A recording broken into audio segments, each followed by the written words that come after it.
नमस्कार दोस्तों। आज हम पढ़ने वाले हैं प्रेजेंट इंडेफिनिट टेंस के इंटरोगेटिव सेंटेंस यानी प्रश्नवाचक वाक्य के बारे में। अगर आपने हमारा पिछला वीडियो प्रेजेंट इंडेफिनिट टेंस का एफिर्मेटिव और नेगेटिव सेंटेंस वाला नहीं देखा है तो डिस्क्रिप्शन में लिंक दे रखा है, उस पर जाके आप उस वीडियो को देख सकते हैं। तो चलिए शुरू करते हैं। प्रश्नवाचक वाक्य, इसमें हम दो प्रकार के वाक्यों के बारे में पढ़ेंगे। तो पहला है हमारा हिंदी में क्या से शुरू होने वाले वाक्य। हमें इस बात का ध्यान रखना है कि हिंदी में क्या से शुरू होने वाले वाक्य अंग्रेजी में हेल्पिंग वर्ब से ही स्टार्ट होते हैं। तो इसका फॉर्मूला है हमारे पास डू या does plus subject plus verb की first form plus other word फिर क्वेश्चन मार्क। तो चलिए हम कुछ एग्जांपल्स लेते हैं। पहला एग्जाम्पल है हमारा, क्या वह एक पुस्तक पढ़ता है। यह वाक्य क्या से शुरू हो रहा है, तो सीधी सी बात है ये हेल्पिंग वर्ब से ही स्टार्ट होगा। तो इस वाक्य को हम फॉर्मूले से बनाते हैं। तो फॉर्मूले के हिसाब से सबसे पहले हेल्पिंग वर्ब डू या डच का प्रयोग करना है, उसके बाद सब्जेक्ट, उसके बाद वर्ब की फर्स्ट फॉर्म, फिर अदर वर्ड, फिर क्वेश्चन मार्क। तो क्या वह एक पुस्तक पढ़ता है, इस वाक्य में सब्जेक्ट है हमारा वह, और वह के लिए हम ही का प्रयोग करते हैं और ही के साथ डज का प्रयोग किया जाता है, न कि डू का, क्योंकि ही एक सिंगुलर सब्जेक्ट है। तो इस प्रकार हम सबसे पहले डज का प्रयोग करेंगे, उसके बाद सब्जेक्ट ही का प्रयोग करेंगे, उसके बाद हम वर्ब की फर्स्ट फॉर्म का प्रयोग करेंगे। तो इस वाक्य में हमारी क्रिया है पढ़ना। पढ़ना के लिए हम रीड का प्रयोग करते हैं, तो हम सब्जेक्ट ही के बाद रीड का प्रयोग करेंगे। उसके बाद हमारा वाक्य में बचा हुआ एक पुस्तक के लिए हम ए बुक का प्रयोग करेंगे। तो इस प्रकार क्या वह एक पुस्तक पढ़ता है, इसकी अंग्रेजी हो जाएगी does he read a book. दूसरा एग्जाम्पल है हमारा, क्या तुम्हारी पत्नी तुमसे प्रेम करती हैं। इस वाक्य में सब्जेक्ट है हमारा तुम्हारी पत्नी के लिए हम प्रयोग करते हैं योर वाइफ का, और योर वाइफ एक सिंगुलर सब्जेक्ट है, इसलिए इसके साथ डज का प्रयोग होता है। तो हम फॉर्मूले के हिसाब से सबसे पहले डच का प्रयोग करेंगे, उसके बाद सब्जेक्ट योर वाइफ का प्रयोग करेंगे, उसके बाद हमें वर्ब की फर्स्ट फॉर्म का प्रयोग करना है। तो इस वाक्य में क्रिया है हमारी प्रेम करना के लिए हम लव का प्रयोग करते हैं। उसके बाद वाक्य में बचा हुआ है तुमसे के लिए हम यू का प्रयोग करेंगे। तो इस प्रकार क्या तुम्हारी पत्नी तुमसे प्रेम करती है, इसकी अंग्रेजी हो जाएगी does your wife love you. तीसरा एग्जाम्पल है हमारा, क्या तुम दौड़ते हो।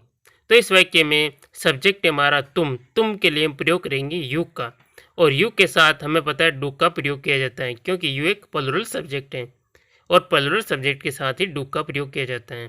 तो हम फॉर्मूले के हिसाब से सबसे पहले हेल्पिंग वर्ब डू का प्रयोग करेंगे, उसके बाद सब्जेक्ट यू का, उसके बाद क्रिया यानी वर्ब की फर्स्ट फॉर्म का प्रयोग करेंगे। तो इस वाक्य में हमारी क्रिया है दौड़ना के लिए हम रन का प्रयोग करते हैं RUN। तो इस प्रकार क्या तुम दौड़ते हो, इसकी अंग्रेजी हो जाएगी डू यू रन। एक बात फिर से बता देते हैं कि हिंदी में क्या से शुरू होने वाले वाक्य अंग्रेजी में हेल्पिंग वर्ब से ही स्टार्ट होते हैं। अब हम प्रेजेंट इंडेफिनिट टेंस के इंटरोगेटिव सेंटेंस का दूसरा टाइप वाला वाक्य पढ़ते हैं। तो हिंदी वाक्यों के बीच में क्या, कहाँ, क्यों, कैसे, कब आदि शब्द आते हैं, तो उस प्रकार के वाक्यों को हम कैसे बनाते हैं, उसके लिए फॉर्मूला है हमारे पास। सबसे पहले WH क्वेश्चन वर्ड, यानी कि जो भी क्वेश्चन वर्ड बीच में आ रहा है, क्यों, कहाँ, कब, कैसे, इनके स्पेलिंग सबसे पहले लिखनी है। उसके बाद हेल्पिंग वर्ब डू या डच का प्रयोग करना, उसके बाद सब्जेक्ट का, उसके बाद वर्ब की फर्स्ट फॉर्म का, फिर अदर वर्ड, और अंत में क्वेश्चन मार्क का। तो चलिए हम एग्जाम्पल से समझते हैं।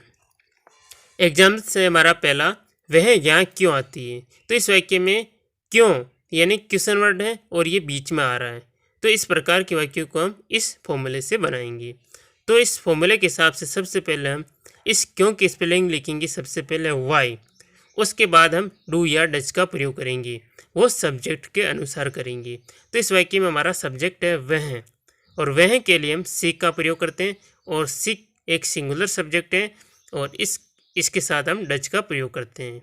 तो फॉर्मूले के हिसाब से सबसे पहले हम वाई का प्रयोग करेंगे, उसके बाद डच, और उसके बाद सब्जेक्ट सी का प्रयोग करेंगे।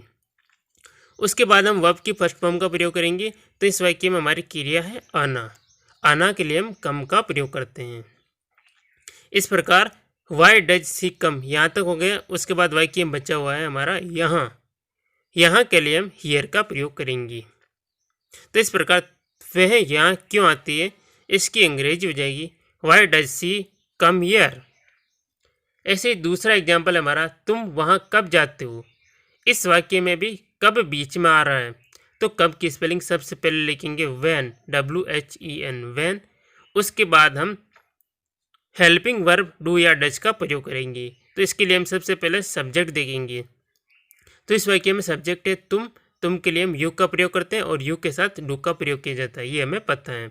तो हम व्हेन के बाद डू यू का प्रयोग करेंगे, क्योंकि डू के बाद सब्जेक्ट का प्रयोग करना है, सब्जेक्ट यू है हमारा, तो डू यू यानी व्हेन डू यू, यहाँ तक हो गया। उसके बाद हम वर्ब की फर्स्ट फॉर्म का प्रयोग करेंगे।